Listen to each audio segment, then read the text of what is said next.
So we've got Mick with us today. Thank you very much for your time. I appreciate it. Um, so before we get started and delve into maybe where we want to discuss, can you tell me a bit about you, your background, and where you're at now within the industry?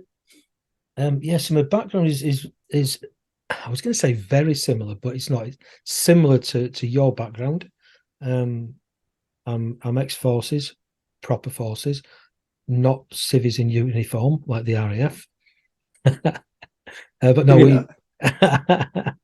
um, so I'm ex-forces. I served about 25 years, and then got out, trained to be an instructor, and qualified in 2011, 2011. Trained with the national school, qualified with the national school, um, realised it wasn't as good as what the tin made out, and did a lot of training before my part three with another trainer. Done a lot of training since qualifying, various different courses. Um, re what's the word rebranded my driving school in 2017 um, to expert. Got on the audit register. um, my audit inspection was just before lockdown. It's one of the last ones before I went into lockdown. Got on the audit register, and then just over a year ago, myself and my business partner, formed Knowledgeable Instructor Training. So now I've got the two companies, Expert Driver Training and Knowledgeable Instructor Training. And doing really well. Loving both aspects of the work, whether it's learners, fleet work, or taxis, which I do at Expert, or whether it's ADI and PDI training and development at Knowledgeable. So yeah, that's me. So a lot of different things you've got going on then. Yeah, yeah. Every day's different. So I mean, I'd love to find out more about the taxis and the fleet and things like that, maybe at a later date. Yep. But today, I think I'd be interested in hearing about your instructor training, the PDIs, and maybe discuss a little bit about the part three. Yeah. The part three pass rate being what it is. There's, I assume, something maybe missed, or people are building it up to be something it's not, but at a what just over 30% pass rate. It's people are struggling. Why do Mm. you think that is? Number of reasons, really. People come into this industry and don't realize how how hard it is to actually qualify it. When I say hard, that's probably the wrong word. How much um how much work, how much effort, how much time they need to put into it. Um I get a lot of people saying to me, I've got my standard check coming, can you just tell me what I need to say? No. I've got my part three coming. What do I need to do to pass? Well, you've got to keep the car safe, keep everyone else safe, and make sure that learning's taking place and there's value for money. Simple. But there's a lot more to it than that. Um, and yeah, that's one of the main reasons that people come in and don't put the effort in. Yeah, when I was training, I was still in at the time. I was up at RAF Lehman, um, and one of my colleagues was getting out this same about a month early. I think he was getting out, and he was trained to be an instructor. But he was about a month ahead of me, and I saw him putting the effort in, and I thought it's not this hard, surely. And I spoke to him and he went, Mick, you won't believe it, yeah. And fortunately at that time, the squadron were away. I'd just come back, so I was left back with the rear party. I was actually running the rear party, and my colleague was in the same office as me, always on his laptop, always watching hazard perception videos on DVD back in them days, not on apps. Or he'd have a book in his hand reading either the highway code or know your traffic signs, driving instructor's handbook, something like that. And he always was doing that. We were both living in the mess at the time, married, unaccompanied. So we'd go down the bar on a night, and he'd bring his book down with him, and he'd be reading the book while while the telly's on, watching the football or something, whilst having a beer. Constantly putting a lot of work in, and I thought, wow, I've got this to come.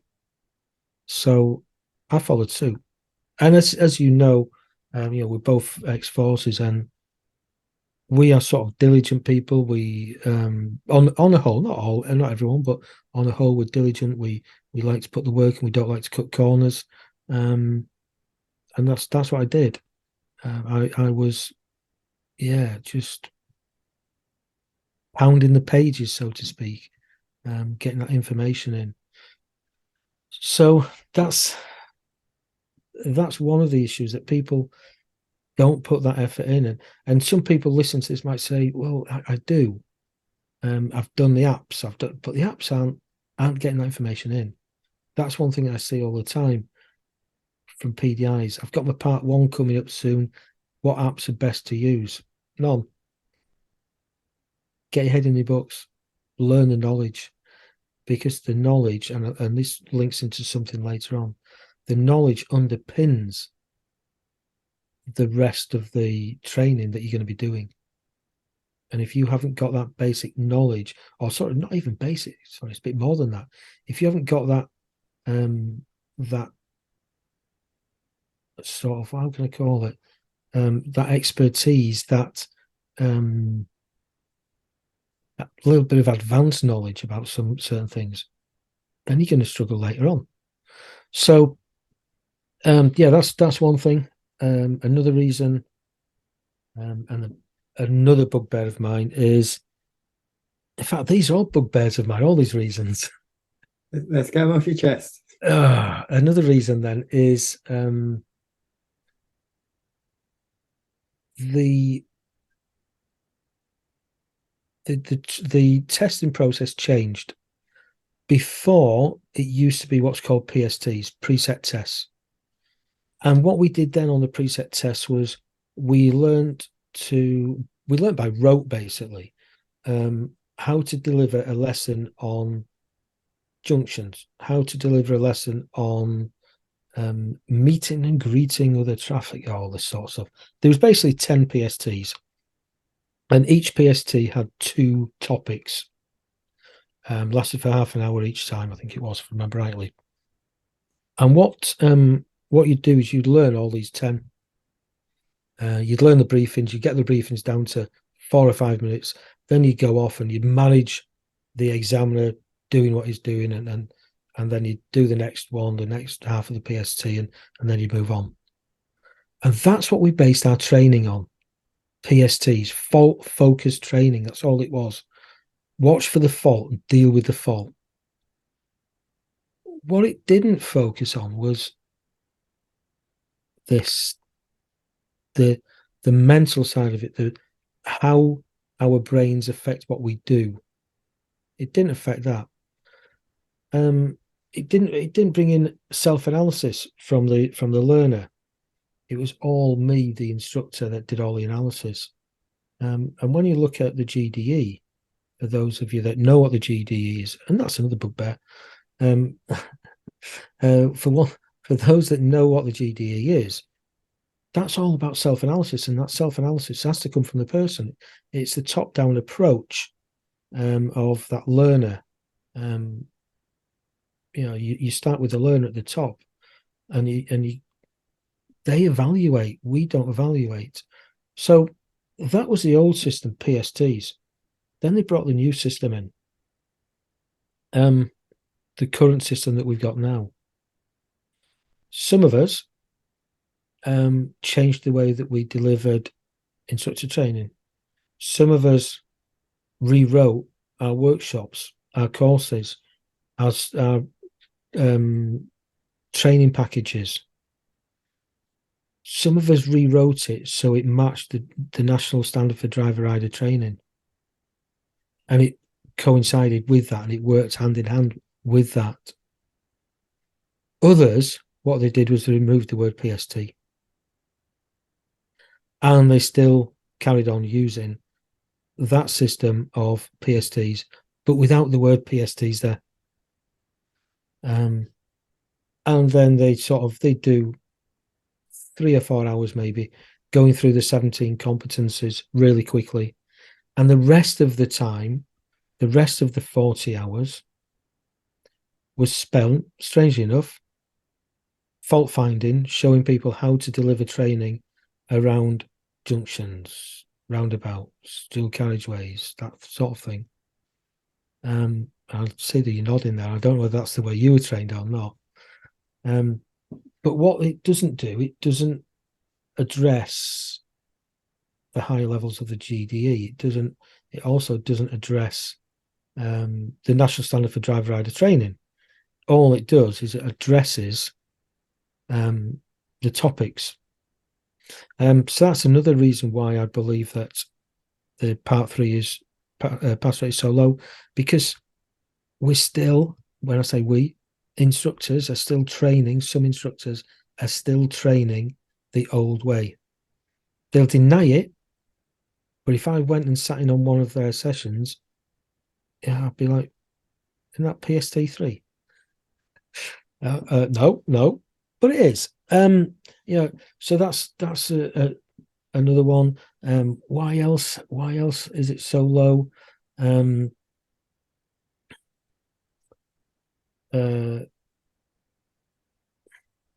When and you'll understand this, what I'm coming to next. When we in the forces, when we're training, who does our training? Is it anybody, or is it the best of the best? It's the best. Yeah. And they come in, and they might not be right up there at the time, but they come in and they have to go on a course, quite an intense course, to learn how to deliver the training, to get the training themselves, to a high standard, etc., etc. That doesn't happen. That doesn't happen in this industry. What we have in this industry is we have people that have got very little experience, and this is most of the time, this isn't their fault. Okay, this is the fault of the companies that are asking them or telling them to do this training. So they might qualify in a year, 18 months later, maybe not even that. They find themselves delivering training, but they've got no experience, and they've had no real training in train the trainer. Now, I'm not saying people will be saying, "Oh, he's pushing audit here." No, I'm not pushing audit, because there is flaws with audit. But I think that to be able to train somebody, you must carry out some form of training to be able to train somebody to become a driving instructor, because all you've done is you've just passed the minimum standard, really, to become a driving instructor, not a driving instructor trainer. So, yeah, surely you should have to have some form of training and some form of recognition that I am who I am and I can train trainers.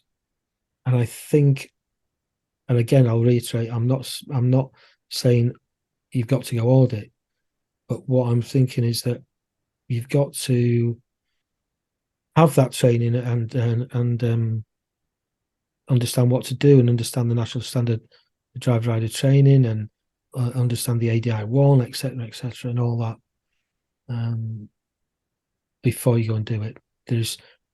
There's too many companies. It's mainly the nationals that somebody approaches them. I was speaking to somebody the other day, and they're looking at becoming a driving instructor, and they've spoke to a couple of the nationals, and they've turned around and said, yeah, we've got a trainer in your area. So I then went on the audit register. This person that they've said there's a trainer isn't on the audit register. Now, the audit register might not be up to date, but they're not on there. I did some digging and I found them, and they'd been an instructor for a year. So that person hasn't even done a standards check. All they've done is a Part 3. Now, that is, I'm not criticising that ADI at all. It's the training company that's at fault. Same as it's a training company most of the time that's produced the PSTs and just taken the word PST out and delivering that same training. So yeah, that's another reason. So what have we got there? Three reasons. There's more as well. Yeah, there's a lot of, we could go on all day with these issues. So with the audit, now I Yeah. know you have to pass a test to be audited, but is there any training requirement to sit your audit test, or is it I could go and do it once I've passed my next standards check? Yeah, so you've got to have passed a standards check, and you've got to have passed a standards check with an A. So you've only passed a Part 3, so you can't go audit. You've got to have the standards check, and it's got to be an A. But you don't have to do any training. You could just go for it. I should have done some more research. What's the pass rate like on that? I should have done some more research on that. We'll cut that a bit out. No, I'm not bothered.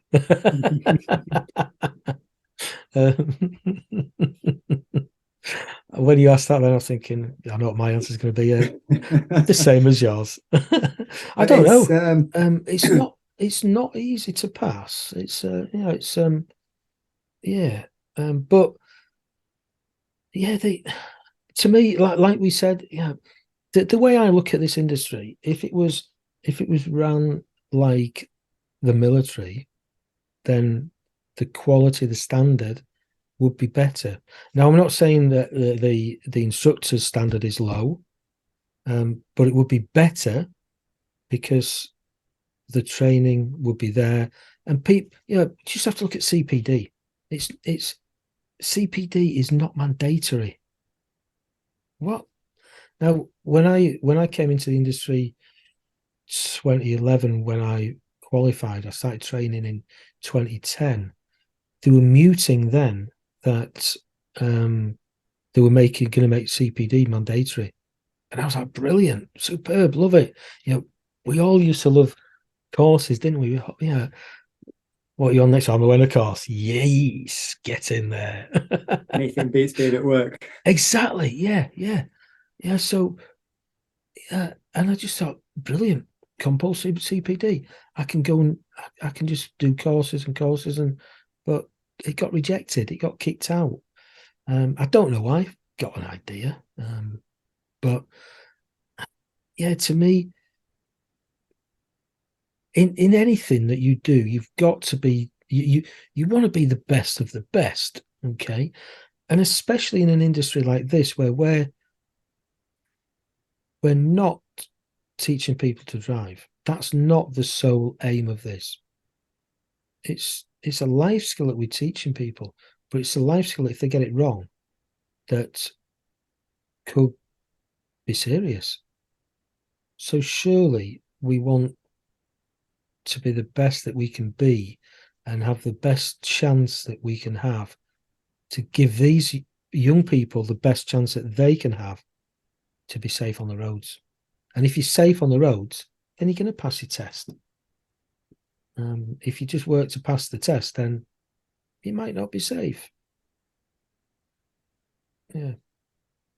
I have the same conversation with my students when they're asking, "Oh, would I pass my test with that? Was it safe?" Not really. Then you'd fail. Yeah. And the thing is, when they ask this, they probably know.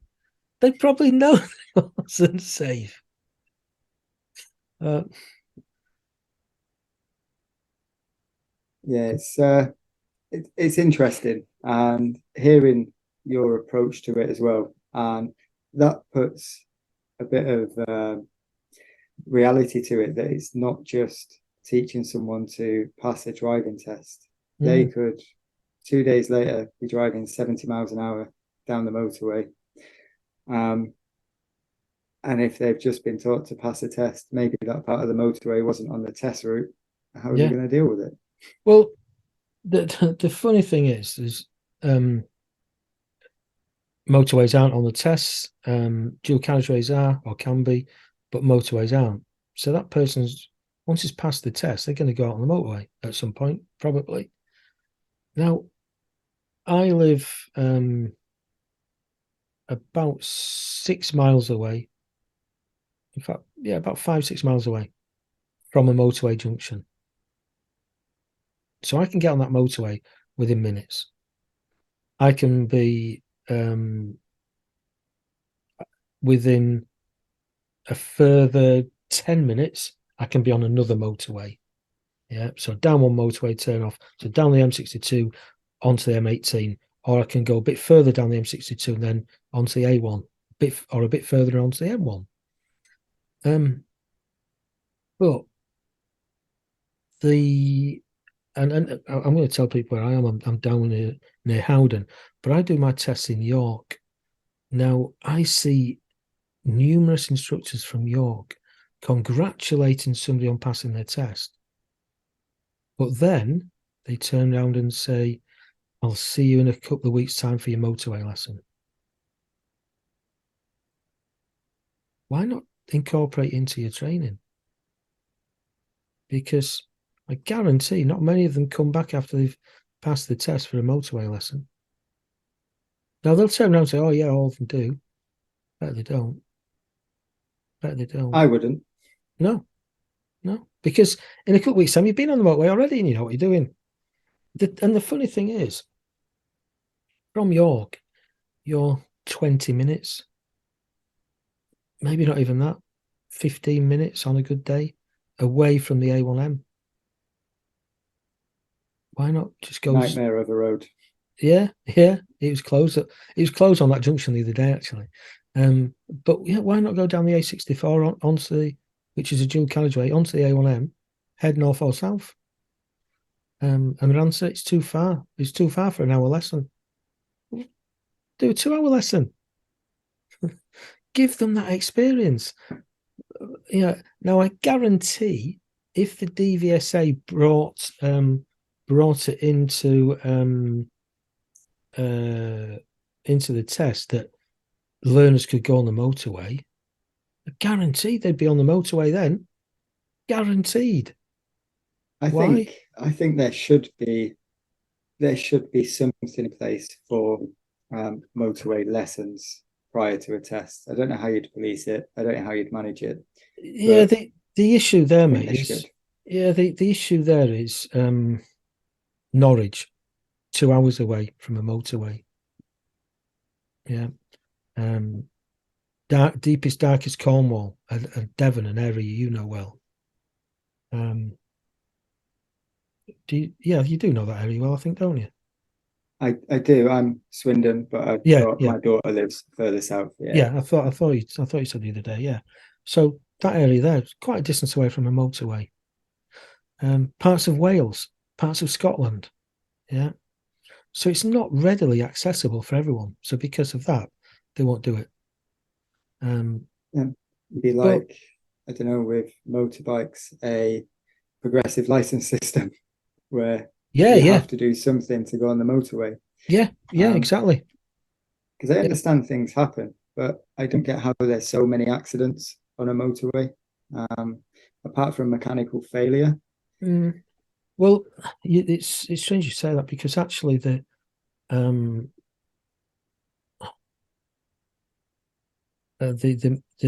higher KSI rate is actually on country roads rather than motorways. Yes, there are a number of accidents on motorways, but Generally not. They're generally safer. They're a safer road. With the volume of traffic that's on there as well. But yeah, people, if you're near one, use it. I know instructors that are closer to the motorway than me, in certain parts of the country. They won't take the learners on. And all these people are doing is teach to pass the test. And if we look at another reason why people fail at part 3 so much is because all they're doing is they've just been taught to pass the test. Yeah. We were running a workshop the other week, and one of the delegates turned around and said, I don't want to know all this. I just want to know what to say on the standards check. So, yeah, and we can't tell them what to say because it changes, it differs. But what we can tell them, what we can develop in them, is their understanding of the 17 competencies, and their understanding of client-centered learning, and their understanding of coaching, because a lot of people don't understand them areas. They think they do, but they don't. They really don't. I think that's so. I failed my first part 3, and I think that was where I struggled the first time. It wasn't an understanding of what I should be doing, and how to deliver it. And then 3 to 4 weeks later, took my second one and passed. And that I think was from a lot of reflection after every lesson, going back, going through the 17 competencies, looking at what I was doing, looking at what the student was doing, and sitting and watching people teach as well. Just sitting in the back, watch what you're doing, take some notes. And I felt the training didn't really offer that. It was just day 1, day 2, so on. See you later. And obviously you don't have to tell me who you was with, but was it a national company? How'd you guess? I just guessed. I can read it. I can read your mind like a book. They didn't take the franchise though. And yeah, that's that's so. Was it also based on topics? The training you had? From what I remember, it was a lot of spot the fault, figure out why the fault happened. Yeah. Now, I'm just thinking, I could go to my niece down the road. She's 14. I could get her in the seat, in the front passenger seat, the instructor's seat, and I could drive, and I could just turn around to her and say, watch what I do, tell me when I've made a mistake. Now, she won't pick every mistake, but I bet she has a damn good go at it. Yeah. But pick the fault, tell me when I've made a mistake. Is that actually making you a better instructor? No. Is that what the part 3 is solely on? No, it's not. From the feedback that I got from both, I don't think that's what they wanted. No. I think if there's a mistake that shows a need somewhere, so they're lacking something, I think then it needs addressing. But if there's the odd mistake, but they're not showing a lack in his skill, then do you need to change the full lesson to address that? No, you can just probably not. No, you can just talk about it, or you can adapt it slightly. And this is the thing with the competencies. A lot of people think that 4th competency was the lesson plan adapted. That means I've got to change the whole lesson. No, it doesn't. It doesn't at all. It means you've got to adapt. Now, there's loads of ways of adapting, but they don't understand the ways that they can adapt, because all they've done is been taught how to spot faults and how to see it, say it, suss it. Well, yeah, I've got to see the fault. but I don't have to say it and I don't have to suss it. What I've got to do is I've got to elicit that information. I've got to facilitate that learner to analyze that fault themselves, or the issue, or even the good bit of the driving that's taken place, which is overlooked a lot as well. Yeah, I think praise in is definitely a better method the right word, better way to go, pointing out Yeah, the good things rather than yeah, highlighting the bad. yeah, and not just pointing it out, but also pointing it out, and whether it's good or bad, and getting them to think about why it was good or why it wasn't so good, and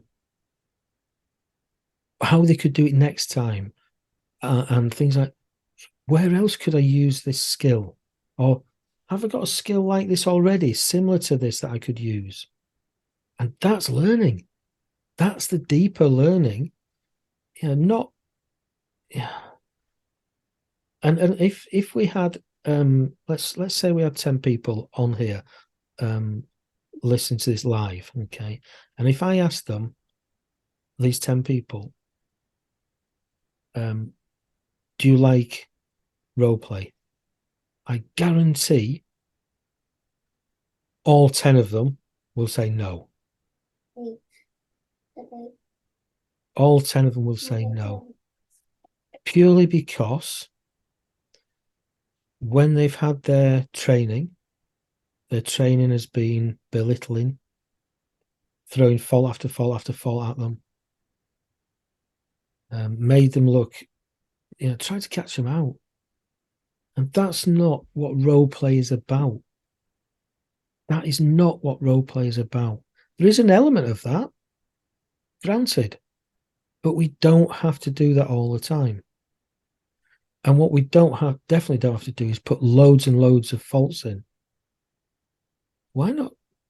Yeah, look at what the goal is and role play without putting a fault in. And achieving that goal. Yes, yeah. So when I'm doing role play, and I'll be doing some role play on Thursday, I'm with a PDI. Now I will be putting faults in then on Thursday on one section of it, because it's about we're looking at the instructor controls. Yeah. So I'll be putting a fault in so that the PDI can then deal with it just by using for example, I might go into the wrong gear. I might go from second to first. Okay. So I'm going to expect him to push his clutch down as I'm bringing mine up, push it down, and then get me to move it into third. Yeah. So that's going to be a fault, but it's going to be a fault which is going to help him develop and understand the use of controls. Do I need to put loads and loads of faults in? No. I remember, and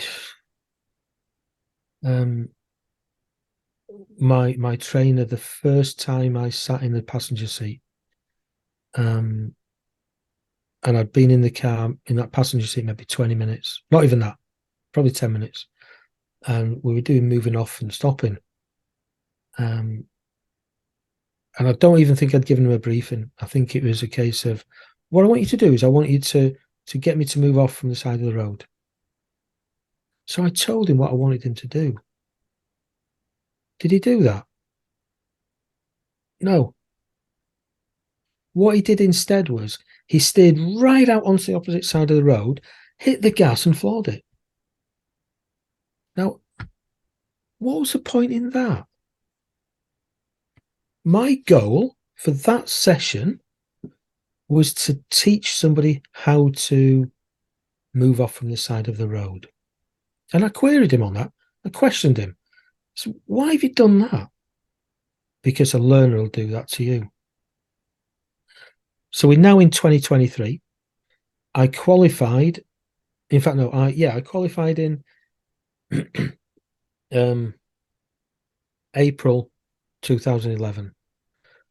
I went on my pink license in January 2011.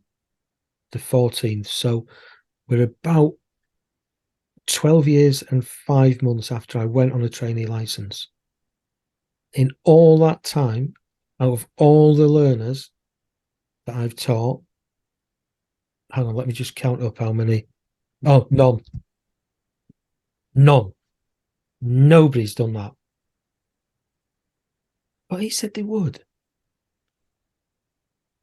So my thoughts on this is that the trainer who's doing this, he's doing this for his own ego. He's not doing it to help somebody develop, because that didn't help me develop. It, it nearly helped me grab him by the throat and, and drag him out the go. What are you doing? But ridiculous. And it just didn't work at all. I want to tell a learner how to move off from the side of the car, side of the road. So play the game and do what I'm saying.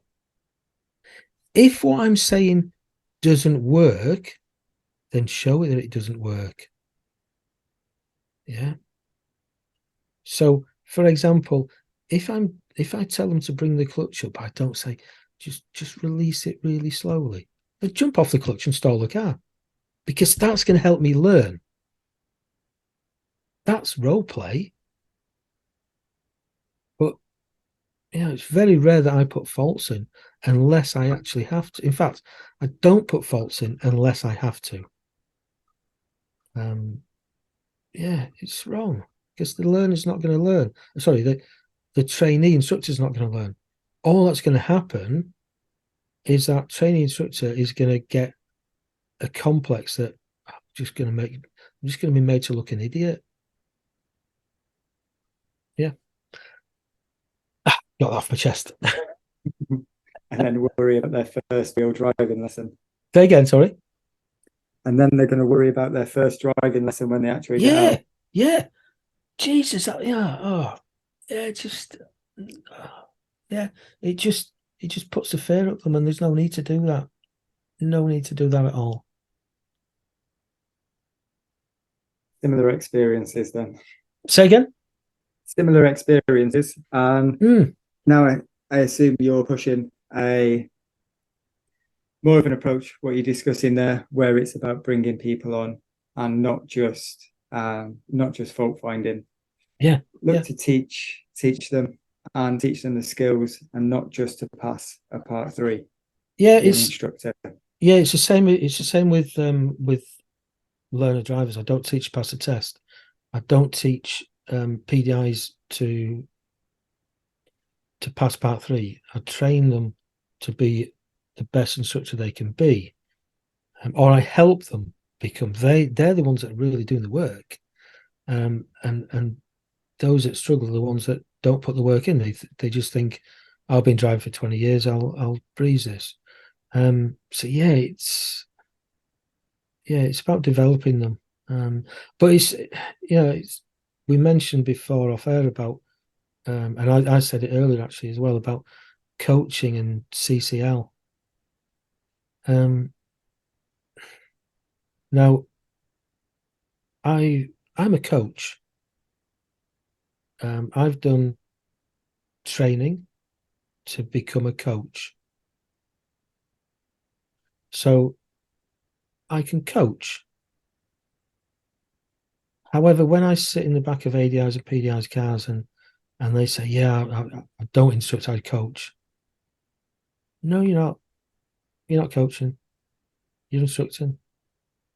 And no, I'm not. No, I'm coaching. I'm asking questions. Asking questions isn't coaching. There's a lot more to it than that. Surely to be a coach, to be able to understand what coaching is, the principles of coaching, etc., then surely you'd need some form of training. Otherwise, you're going to, and then to implement it as well, because it's not easy switching from instructing to coaching when you first do a coaching course. And it's the same with CCL. People think CCL is obviously client-centered learning, but they think it's that they're doing it. Now, again, I sit in the back of cars and we have this discussion. I say, so whose agenda are you on? Well, I don't know. You're on yours. If you're on your agenda, is it client-centered? Now, if it's to do with safety and you've gone onto your agenda, that's fine. Yeah. But yeah. So before we can call ourselves coaches, before we can deliver client-centered learning, and we need to know what client-centered learning and coaching is. Whether you do that through books or whether you do that through workshops or whatever, YouTube, then you've got to understand it. There's too many people that say they coach, but they don't. Another rant. So I'm enjoying this. This is good.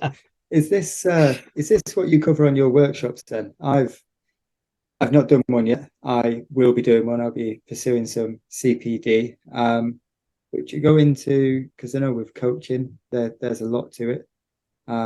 Client-centered learning. Again, it's a word that people like to throw around, or three words that people like to throw around. It's not really something that I feel like I covered much through my training. And apart from seeing what's on the socials these days, where would you go to get some knowledge on that? With that, do your courses cover it? Are there books that you'd recommend?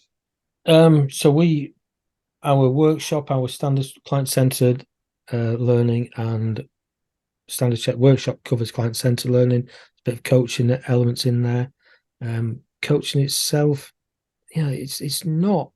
People think that coaching's really easy and really simple to do. It's not. It takes a long time to do. But there's workshops out there, civilian workshops as well that you can do that are purely based on coaching. One of the ones in the industry was, before they folded, was Try Coaching's BTEC level 4. That was like an introduction to coaching, but it was really good. It got you thinking in that style. It changed the way that I delivered lessons. Totally changed. But unfortunately, that's not around anymore. But there's numerous books. One of the and I'd forgotten about this book, and I saw a comment the other day, and I think, if I remember rightly, it's Ian Edwards, and it's Can You Teach Yourself to Drive? Brilliant. Really, really good book. Really good book. Write that down. I'm not sure whether you can. I thought you could get it, but one of the comments was that you can't get it anymore. I've got a copy of it somewhere at home. In fact, it might even be behind me here. But yeah, that was a really good book. What other books outside the industry? Oh God, what's it called? Tennis. I forgot what it's called. The Inner Game. Yeah. There's a number of books. There's In the Game of Tennis, In the Game of Golf. I need to read that. Sort my game out. In a Game of Skiing, and then the Inner Game Business, the business version. Really, really good book, and that's a good place to start. If you're wanting to understand a little bit more about coaching, the Inner Game. I can't think who wrote that. Goodman or Goodrum, something like. No, I can't remember. But the Inner Game. Google that. Yeah, Google that. That's good. But there's loads. Sir John Whitmore. Anything by Sir John Whitmore is good as well. Yeah, I would start with them. And obviously come to our workshop. You're Swindon, aren't you? I'm just trying to think. Yes. We're down in Bristol on Monday actually, but that's full. But we're down in Exeter. in September. I think I'm just trying to think whether we're down Swindon Lane. I don't think we are. I think we're doing Exeter and then we're doing Worcester on the way back up, I think, if I remember rightly. But yeah, we were down in where was we? Your neck of the woods. We were in Campbell. That's not too far away from Swindon. Not Campbell, sure. Campbell is Surrey. Aldershot. Okay, yeah. Yeah. Not far, just down the M4 from you, and then drop onto the M3. So yeah, we were there earlier on this year, I think it was. But yeah, we get about. We're going all over the place. So we're off to Swansea on Sunday to deliver on Monday in Swansea, and Tuesday in Bristol. That's it. Yeah. So Was yeah. it your experience training that pushed you to get to where you're at now and help people with their training? It was my previous career that did it.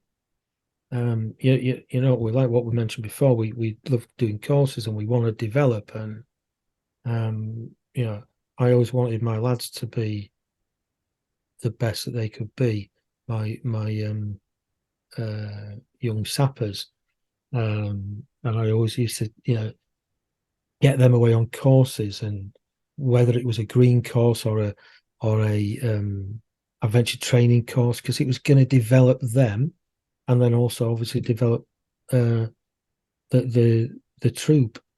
So I was always wanting them to go away, and I don't think I ever stopped anybody going away on a course, because yeah, it's development, and I'm the same now. I want to develop. I always want to develop my skills, and because of that, I want to pass that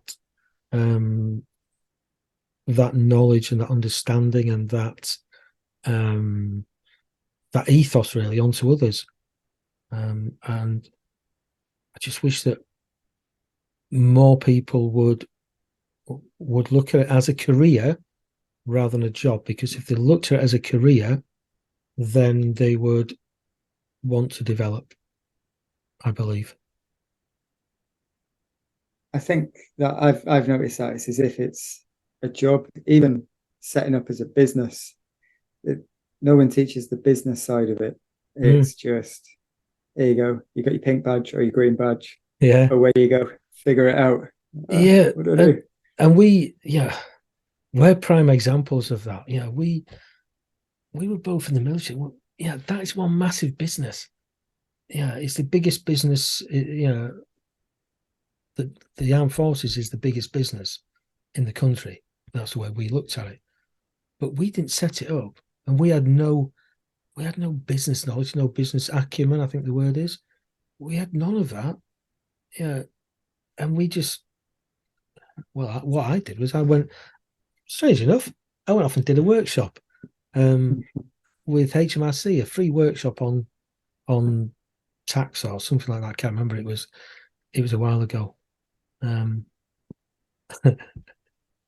did it because I wanted half a day out off work. I just pay an accountant a fortune. So do I. I've got an accountant for both companies. I've got to, because it's a limited company, so I've got to have that. But I've always had an accountant. But I went on that just to get some basic knowledge, because I didn't have a clue, not a clue, because I'm not. Yeah, my tax comes out at source. You know, as a squaddy, I didn't know nothing about tax and self assessments and all this. So when they told me about that, I was like, I need to find an accountant. Yep. Yeah, make it simple. So, but yeah, there's no sort of, well, I was going to say there's no business um, training, but there is, because we do some. We have, I haven't even mentioned today, at Knowledgeable, we have Kit Mag. So Kit Mag is written by, or is mine and Lee's little thing. Lee publishes it. I send it out, but Lee puts it all together. But we've got, I think, about 8 maybe bloggers. I can't remember off the top of my head. We've got a new one coming soon now. But my blogs in there is all about business development. Now, it's not so much about I'm starting up and this is how to start. This is what you've got to do. although I want to do that, but mine is more about how can you develop the business, how can you take the business to the next level, that sort of thing. At the moment, but I will at some point go back to basics and how do I set a business up? So yeah, it's but that's it. I don't know of any others in the industry that's doing it. But Kit Mag is free. It's totally free. It comes out every month, last day of the month normally. If we've got it finished by then, it's getting bigger and bigger every month though, so it does take up more and more time. But can I say, whilst we're on the subject of Kit Mag, and I'm not going to give it away, the new blogger for Kit Mag is interesting. And I noticed you signed up this week as well. Thank you very much. Well, Yeah, I had to do my research. So the new blogger, I nearly gave the what's the word? The sex away then. The new blogger is not coming out this month, it's coming out the month after. But you like it. It's good. It's a good one. You're going to give me an exclusive then? Say again? We're getting an exclusive now, are we? No, because me and Lee spoke about it at the weekend on our podcast, but we never said who it is or what it is. We're keeping it under wraps, but it'll be good. I did good. have a quick look at some of the older magazines because you get access to all of the digital copies, don't you? Yeah. So I've been having a quick look over some of them and some of the people that are blogging in there. Yeah, and I think we were talking before about guests for your podcast. If you approach them, I think every single one of them will come on your podcast. I think I'll have anyone. Lee definitely will. I spoke to Lee the other day, but I think every single one of them, bar two, but they're in the process of coming on, and the two, one of them is the new one. Gave a little bit away there, didn't I? No, I didn't. No. In fact, sorry, the new one won't be coming on actually. It won't be, definitely won't be coming on. You'll see when you'll see when it happens why. But yeah, they'll all be up for coming on, every single one of them. And they've all got good information at the top of the tree to give to you and your listeners. You've just frozen. So yeah, you've got some interesting people on the magazine. It'll be good to speak to them, especially once I've sorted out my technology. Don't worry, it happens. It happens. It's technology. It's there to try us. But yeah, we'll obviously if you contact Lee will definitely come on. But also if you contact Lee, he will spotlight you in Kit Mag as well. So then it'll go out to 1,434 people at the last count. I think no, 44. 1,446. I think it was actually. That was it. We're 54 short of our target for the end of July. So yeah, we'll get this clipped. We'll get it out there. Well, if anyone listening doesn't know what Kit Mag is and wants to sign up, you can do so at www.adikit.co.uk/kit-mag. But Josh will put this in the notes because I know you will. That's what I was going to say. What we'll do after this, if you send me all the links, I'll put it in the description when it goes onto YouTube and on the socials. And we'll see where it goes. I'm interested to talk to anyone. That's been a really interesting conversation, and it's strange to see like the difference of opinions from what you get on social media, and what people are saying on there, and then what people are doing like yourself that are are doing a lot of different things within the Yeah, industry as well. yeah, That's why I wanted to start this, was to hear everyone's opinion, hear everyone's views, um, from across the industry, and see what stories people have got. Um, and we'll look to get on a workshop, but we've been on for a little while now. Before we do go anywhere, um, anything else that you want to get out there? no. No, we're done. Yeah, no, if no, we'll leave it at that. I think yeah, there's always room to come back then, isn't there? But no, Open invite. yeah, yeah. And we'll get you on the Kit podcast at some point as well. It'd be good to what's the word? I can't think of the word, cross deck or something. That's a bit of a Navy term, actually, isn't it? I was going to say RAF, but it's Yeah, we more won't do Navy that. term. No. No, no, we won't do that. I'd rather work with the Navy than the RAF, though. But that's a Oh, different matter. well, You know why? I think, did I tell you the other week why? The other day? yeah. Yeah, yeah. Your issues where you're deployed. Yeah. We'll leave it there. We will. Well, thank you very much for your time then. I appreciate it. It was good. And I will get it out. This will probably go out in around 2 weeks. Yeah, But yeah, thank you for your time. I no problem. appreciate it. Look forward to listening to it. You take care, mate. You too.